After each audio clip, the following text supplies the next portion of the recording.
Welcome to the Predictable Revenue Podcast, where sales leaders teach you what's working for them and how you can build it yourself. This episode of the Predictable Revenue Podcast is brought to you by our sales coaching and consulting services. Are you looking to create repeatable, scalable, and predictable revenue? We've helped thousands of companies grow their business with tailored expert advice backed by testing to ensure they establish the best practices that'll work for them. Head over to bit.ly/predictable revenue coaching to learn more. Hi, everybody. Welcome back to another episode of the Predictable Revenue Podcast. Today, we're going to be talking about this big ongoing debate that honestly, I've been hearing ever since I've been in sales development. I don't think we're going to stop hearing it, but it's that debate about who your SDRs should roll up to, what department they should actually be a part of. So we're going to dive into that with my guest today. I'm your host, Sarah Hicks, and today on the Predictable Revenue Podcast, I'm going to be chatting with an expert about why your SDRs should be part of your marketing team instead of your sales team. I know it's controversial, but he's the CMO of Bluebirds, and he currently leads the company's growth strategy from the United States, which is one of Bluebirds' main markets. And with experience in both marketing and sales development teams in companies such as Redpoints, TravelPerk, and Force Manager, Marc's main objective in his current role is to increase the number of qualified meetings for the sales team. But he's the CMO. So that's what we're going to talk about. We're going to talk about his take. So Marc Gassó, welcome to the Predictable Revenue Podcast. Thank you so much for having me, Sarah. And I think it's great to, again, talk about this topic that seems to be like the never-ending and ongoing debate. So yeah, let's talk about and see how many conclusions we can get out of again, this never-end topic. Absolutely. And it's really interesting for me because obviously I'm kind of on the sales side of this debate. So I'm so interested to hear your side. So talk to me first, just give me your stance, just at a high level. What side are you on in this debate? Okay. I think that considering that I'm a CMO at Bluebirds and SDRs at Bluebirds are part of the marketing team, I think my side is pretty clear, but I would say, it depends on the leader. That would be like the short answer. Like I would say it depends on the leader. Like when someone asks, should SDRs be part of sales? Should SDRs be part of marketing? And should SDRs be just another and separate team? The short answer for me is like, it depends on the leader. Like if you have marketing leader that likes talking about meetings and about messaging and about pitch and about cold calling, then I would say, that marketing leader is probably the right guy to manage SDRs. So my side would be that SDRs, based on what I've seen so far, should be part of the marketing team. Very cool. And I know that you kind of have a few different areas that you think make a great impact when you've got the SDRs rolling up to that leader, the marketing leader instead. And one of those areas is the dynamic. So tell me about how you track that, what impact there is there. Yeah. Okay. Yeah, I think it's an important topic because usually when some people will be like, hey, it doesn't really matter if the SDRs are part of the marketing team or the sales team, as long as they are all part of the same, let's say, go-to-market team, right? So, and I think that kind of makes sense. But I think the fact that marketing manages SDRs or the fact that SDRs are part of the marketing team gives marketing a better control from the lead to the opportunity creation stage, which I think this is one of the things that is changing. Like I think CMOs or marketing leaders should not be measured on the amount of leads that they're able to generate. I think they should be measured or compensated on the amount of opportunities that they should generate. I think the way I see marketing nowadays in B2B is like marketing or CMOs, they should be responsible for the opportunity generation, not just leads or traffic or likes or shares, which are obviously important metrics. I think they should take care of make sure that the sales team are always, they always have the right amount of opportunities. So I would say this is like one dynamic that we have every single week at Bluebirds is we have our SDRs. We have a meeting every Friday with our SDRs, and we get feedback from them. So feedback that is so helpful for the marketing side because it helps us improve the content that we create, the copies that we use, like the specific keywords that we're going to use in our ads, in our ebooks, in our website. It also helps us improve our audiences. So at the end of the day, like SDRs would spend like 6, 7, 8 hours a day talking to our audience. They would mainly getting no's, sadly, or just being rejected or not even being responded. But they spend so many hours a day going through their LinkedIn profiles. They spend so many hours a day sending emails and hopefully having conversations with them.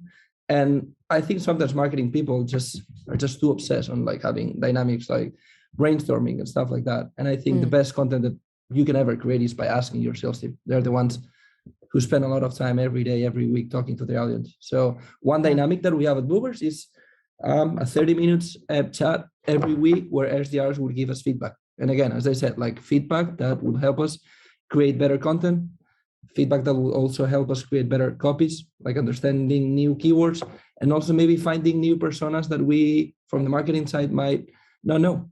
And I think the best example is just to give some context here. For example, at Bloomers, we are a sales engagement tool. And for some companies, Bloomers might seem that is too complex, especially for some small or immature companies. We got that feedback from the SDRs. We got that feedback that SDRs being rejected because other sales leaders saying, I think it's too soon, it's too early for us, we don't need Bloomers. So then marketing got this content, got this feedback, and we created a case study with a small company. So SDRs at least have an objection handling every single time they hear the objection of, no, it's too early stage. So this is just a super simple example, but I think this is the kind of like the outputs that marketing can get out of having this weekly meeting. Yeah, absolutely. So that's the benefit on kind of using those SDRs as a front line and kind of feeding that back to marketing and how it kind of creates that cycle that way. What do you think the impact is on the SDR and their output when they are rolling into marketing as opposed to sales? Yeah, I would say I really believe that marketing can make SDRs be more precise and be more aware of what's going on and be more aware of the content that is available for them. So, and that leads me to the second dynamic that we have. This one is not weekly, it's every 2 weeks, which is every 2 weeks we'll have an hour meeting with SDRs, updating them about the new campaigns and current campaigns. So it's a very short and simple meeting where it's like, okay, we're going to launch this campaign next Monday, next Tuesday. These are the kind of leads that we should expect. And then we ask them to start working on the first email or message or pitch follow-up. So let's just, as an example, we might have a webinar next week. It can be about a specific topic. So before launching this campaign, I will see it with my SDRs and I will tell them, hey, we're going to launch this campaign next Monday. So you guys should be getting leads next Monday and we should probably get like this kind of leads.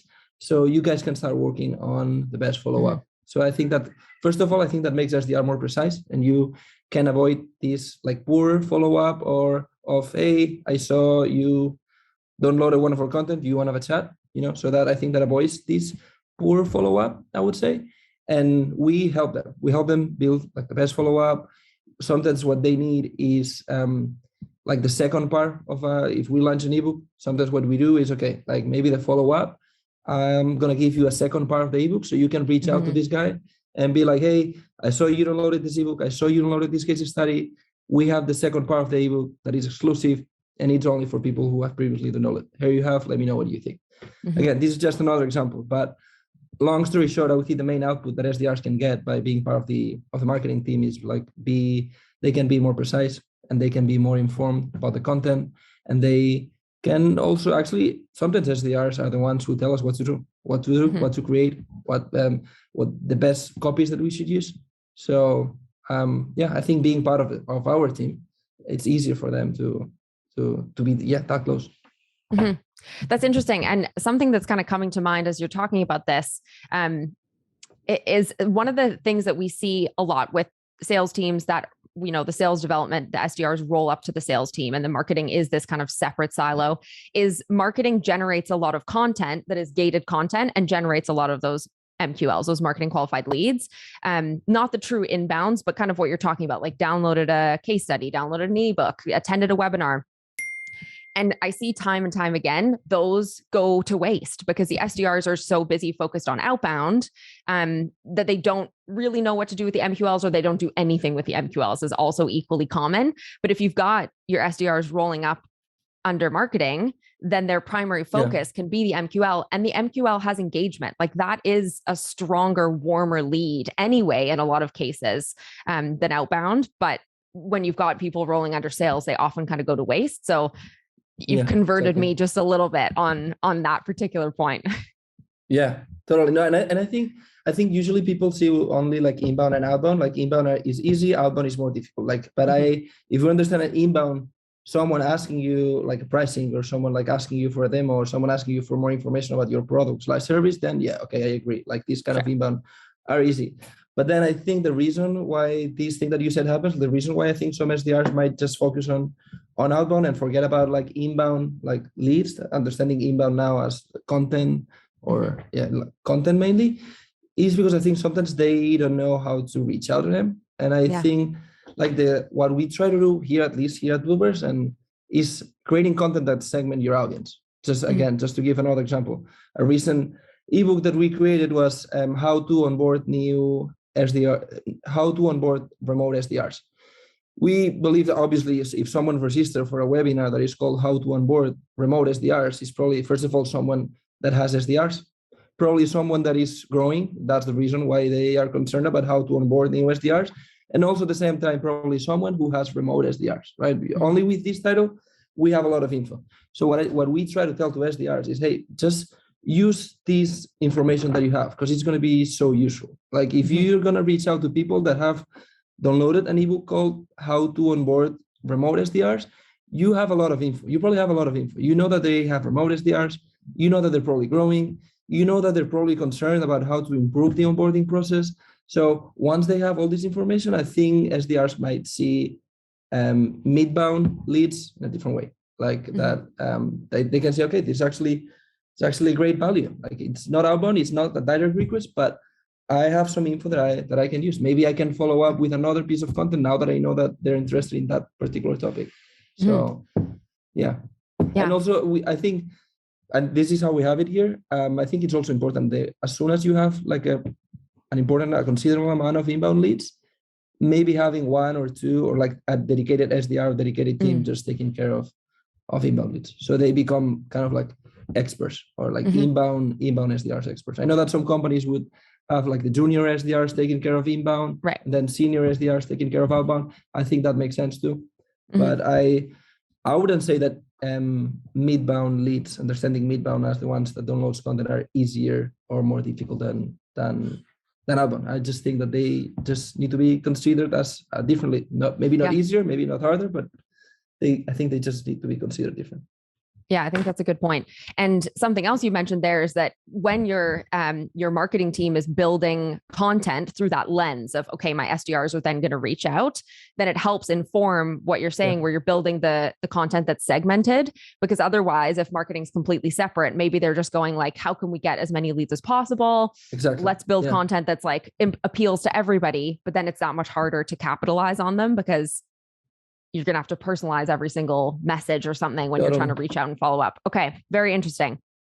Yeah. That's a really good. That's a good point. Because I think if marketing leaders are compensated on leads, like I think that's easy. I mean, not easy, but I can just create like very generic content, like, I don't know, like sales B2B practice. And I just bring like, I don't know, like a great speaker, and I'm pretty sure that I can bring like a good amount of leads. But then it's okay, how am I going to link this with my value prop? So yeah, like keeping in mind that the goal is not leads, the goal is opportunities. I think makes marketing leaders think beyond, like, okay, I need to create a content that brings me leads that SDRs are going to be able to convert, not just leads per se. So yeah, absolutely.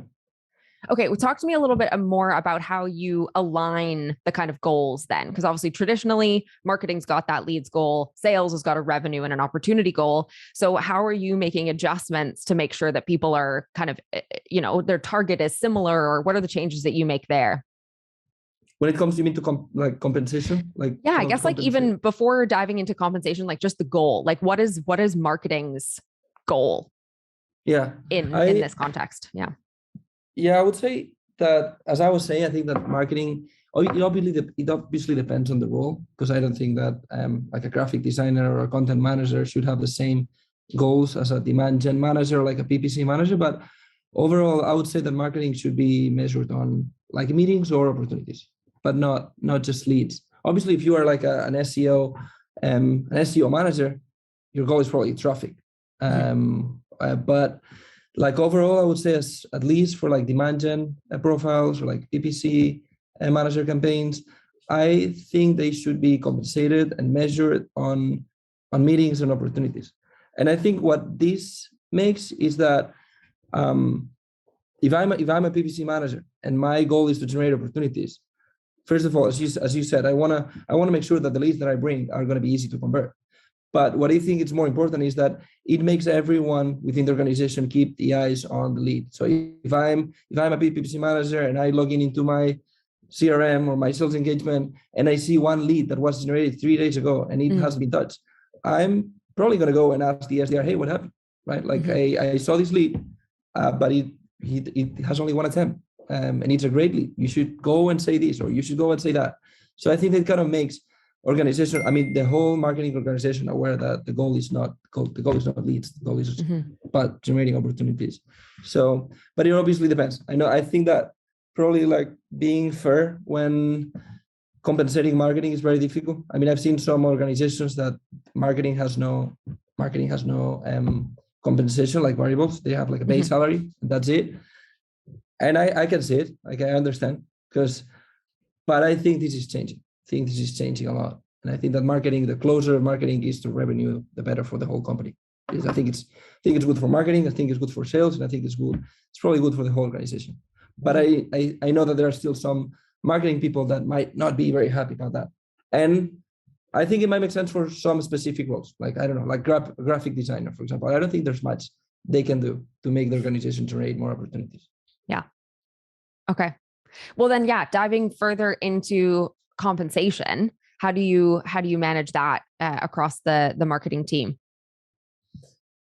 Yeah. So what we have at the moment is now we're changing this a little bit, but as I said, we try to keep it simple. One of the things that I've learned is when creating a compensation plan is that obviously it has to be fair. It has to motivate your team.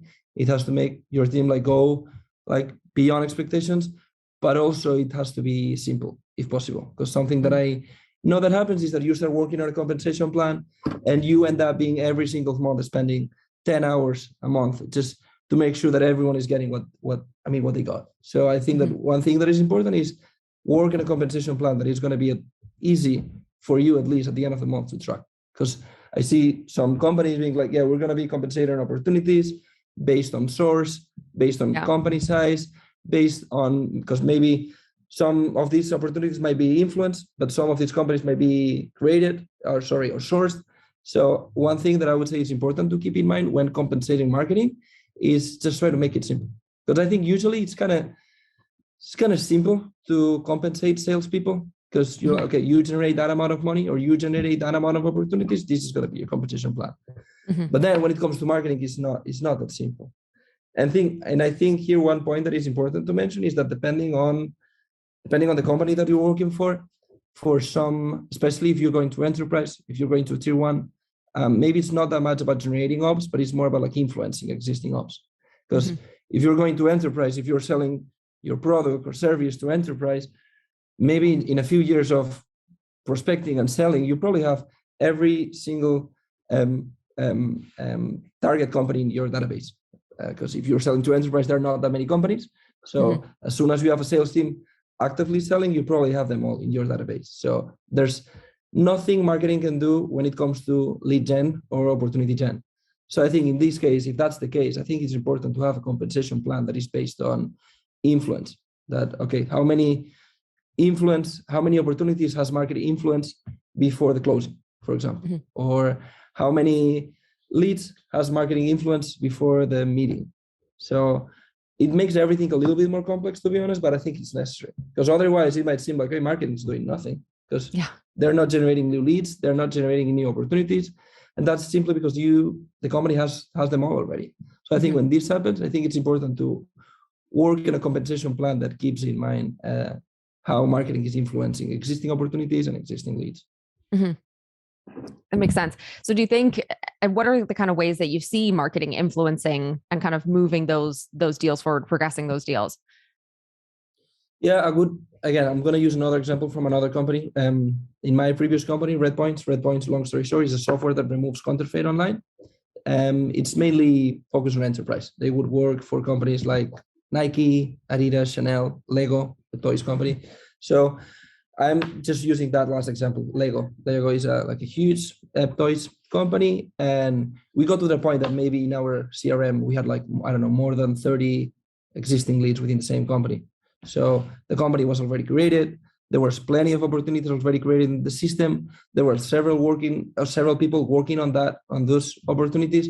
So what marketing could do at this point is not about generating more leads. What marketing could do is about creating content for those people that we're already talking to.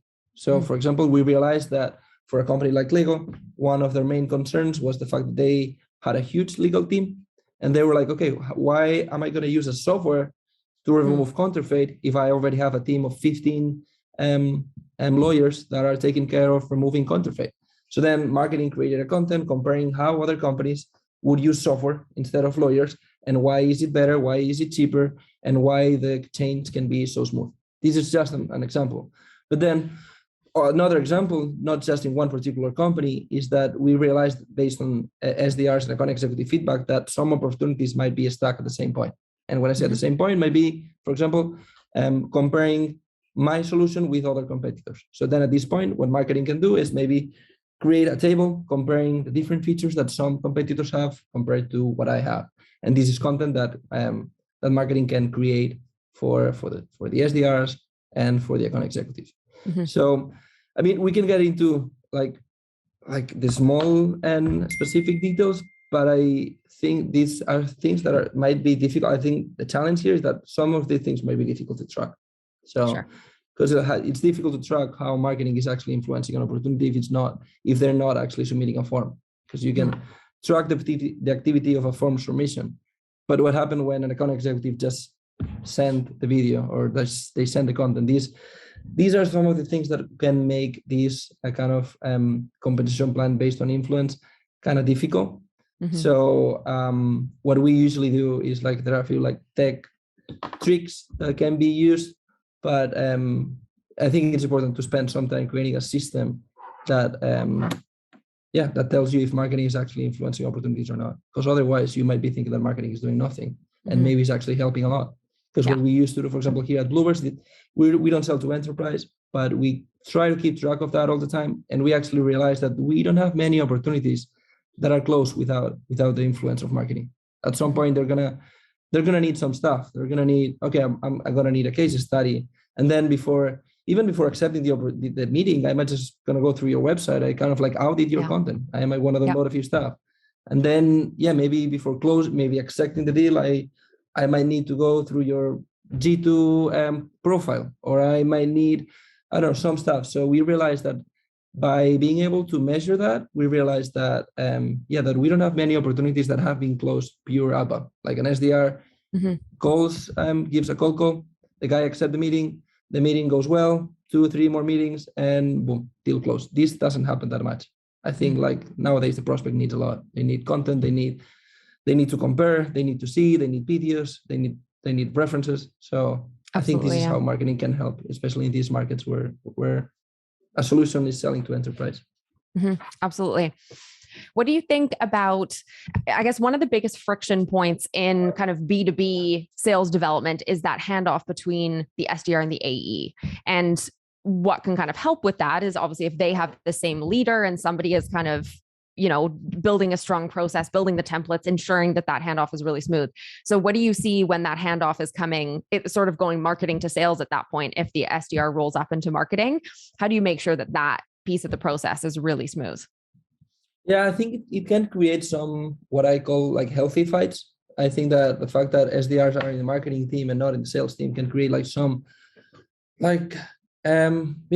fights between marketing and sales being like, these opportunities that I've been getting this month they're not good. They're not qualified. These meetings are not even qualified. They're not interested. There's no intent, or even worse, like these guys that I've been talking to, they're not even my target persona that I need to talk to. So, but I think these are necessary fights. This is why I think that this is why I call them like healthy fights, because these make the whole go-to-market team be more aligned. I think these align marketing and sales, or these align like the whole go-to-market team, because we have these conversations and discussions almost not on a daily basis, but definitely on a weekly basis. Or when sales director will come up to me and will tell me, hey, what's going on lately? Because all the meetings that I'm getting are not good. They're not qualified. There's no intent, or the companies are too small, or the companies are based in a country that we are not targeting. So this helps me check actually what's going on with SDRs. This also makes me go and check the campaigns that we're running. So I think these are discussions and conversations that are necessary to have. So obviously again, like it might make the process a little bit more complex if SDRs are not part of the sales team. But overall, I would say there's more wins than downsides. So, but yeah, like there are a few things that when SDRs being part of the marketing team can create some friction with the sales department. Because I know that sometimes sales, especially account executive or the sales manager would like to go up to the SDR and just, like tell them, hey, you need to start prospecting this lead, you need to start prospecting this company. And they can still do that. But the dynamics are going to be different. Like the dynamics are going to be mainly managed by the marketing team. But that doesn't mean that account executive or sales directors are not allowed to talk to SDRs. Like, not at all. Like, it's still the same team. It's just that the official dynamics, let's say, are being run by marketing. So one of the things that you mentioned right at the beginning was that your stance on this is obviously CMO owns the SDR team, but it is very dependent on the leader, on the company. There's a context there. So talk to me a little bit about that and kind of the risks that you see with having the SDRs roll up into the marketing team. By risk, I think that there are some, and I've seen this in other organizations. Well, let's assume in a scenario where an organization, the CMO is managing SDRs, and then the CMO leaves, and then the next CMO again replaces the old CMO, and he's also being in charge of SDRs. I think it depends on, like, there's a risk if that marketing leader, that CMO, that marketing director is not the kind of guy that likes to talk about, like, as I said at the beginning, like about messaging, about cold calling, about like emails, and going into the detail about what are we sending, what are we saying, what is the objection handling that we're using. Then I think that eventually SDRs might feel left alone a little bit. And that's probably the main risk, because I think SDRs are they're definitely the most important team in a B2B company, especially in a fast-growing company. SDRs are, if not the most important one, like definitely one of the most important teams. So the main risk is SDRs being left alone, because I think it takes a lot of time. It takes a lot of time to improve the prospecting playbook or the SDR playbook. It takes time. It takes a lot of hours. It takes like so many conversations. It takes listening to calls. It takes going through the emails that are being sent. It also means that as I said, like going through like calls and understanding what the prospect's saying, why the prospect's saying no, going through the nurturing reasons and why our company is saying that they're not interested. And I know this somehow can be related to marketing, but there's also some marketing leaders that might be only focused on, okay, my job is, I'm here to the branding. I'm here to make sure that my brand is perceived as a thought leader. I'm here to make sure that we get a lot of followers, a lot of leads, a lot of traffic. And what happened next, it's not my job. When that happens, again, I think the main risk is that SDRs might feel a little bit left alone. And so that would probably be the biggest risk. And I think that, the right CMO should take care of the prospecting play. I think he should be the one taking care of these. To make sure that the messaging that is being delivered, how is the cadence that they're using, how intense are SDR being, what are the channels that are being used. I think all these things should be considered and be taken care of by the marketing leader. Yeah, I think you're totally right about the type of leader that it is, and somebody that kind of gets that revenue sales side as well. They understand cold calling, they understand the pitch. Because one of the things that we see in companies where, the SDRs they roll up to sales, but maybe the marketing team builds the messaging. So they're not on the same team. Like that messaging is coming from a different team. Is that marketing, like traditional marketing copy, is not effective sales copy. It doesn't work. Exactly. And so if you're writing it like you'd write a newsletter, you're like, here's some interesting stuff about we do this, this, and this. Exactly. And like, we can help you do that. It just doesn't work.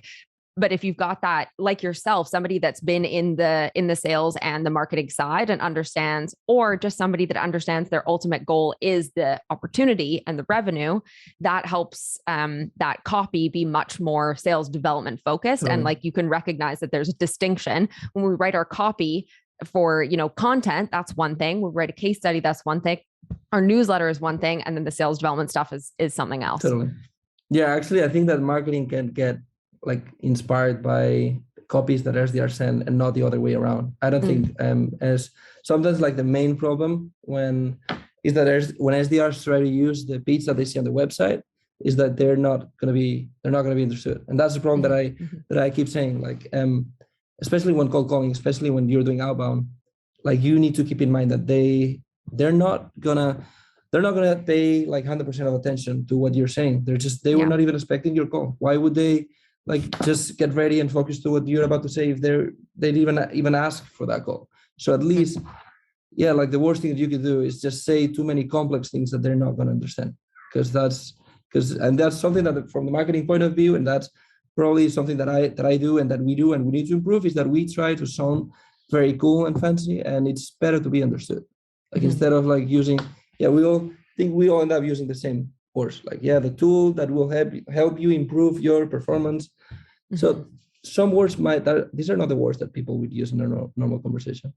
So I think that's important, that one of the skills that the marketing leader needs to have is that it's not the same the way you write, the way you talk from marketing. It's from one to many, not from one to one. Like it's a completely different approach. One to many, you got to be a little bit more generic, but one to one, just be precise and specific and just talk like you would talk to someone else without like very complex and sophisticated words and expressions.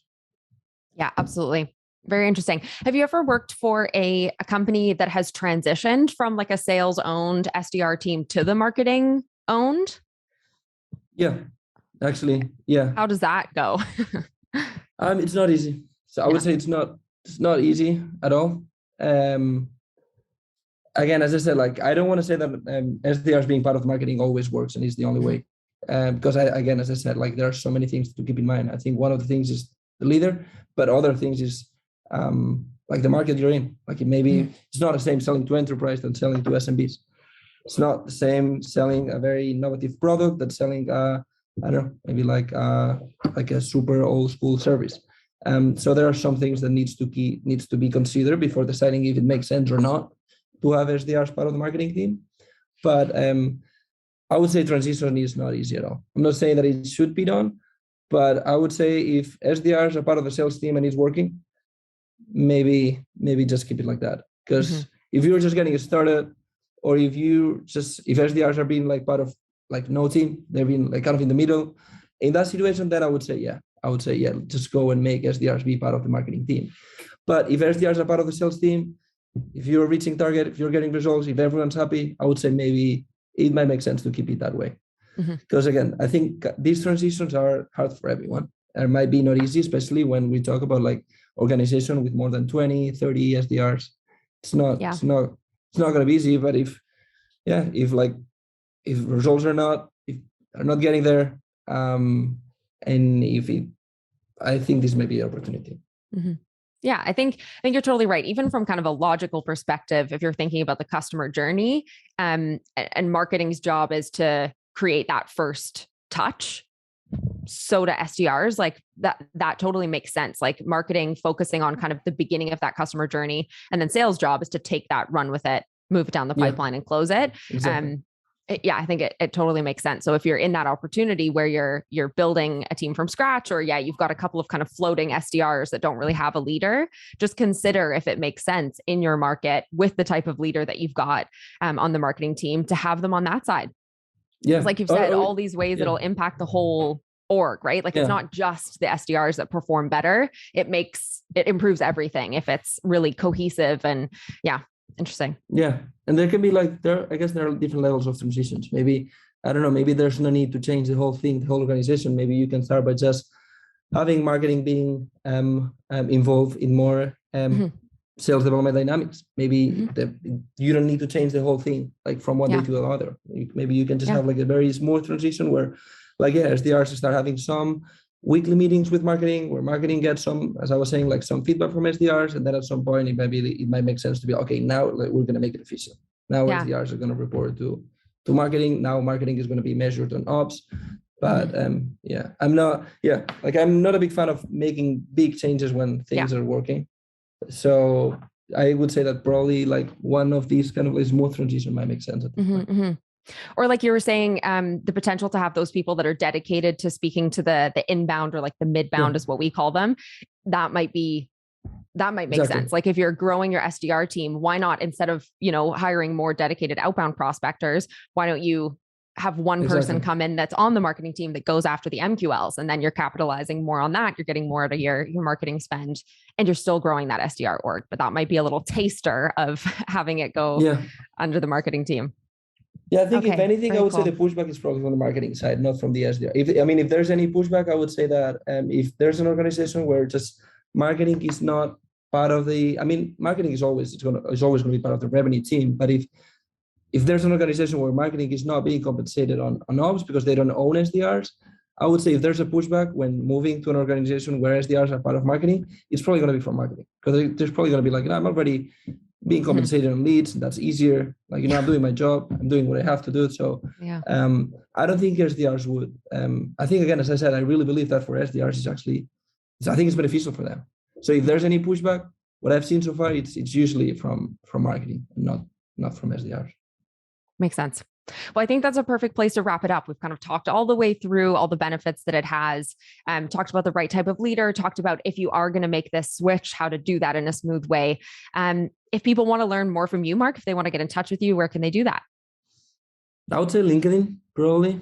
Like anyone can find me on LinkedIn. Marc Gassó, Gasso. And that's probably definitely the best way. Perfect. Well, thanks so much for joining us on the show. It was a pleasure having you. It's such an interesting topic. I'm glad we got your perspective. We don't want to just be stuck in this like sales-centric vacuum. So I'm really excited that we got to hear from a marketing expert, and I'm certainly convinced that this is the way to go for a lot of companies.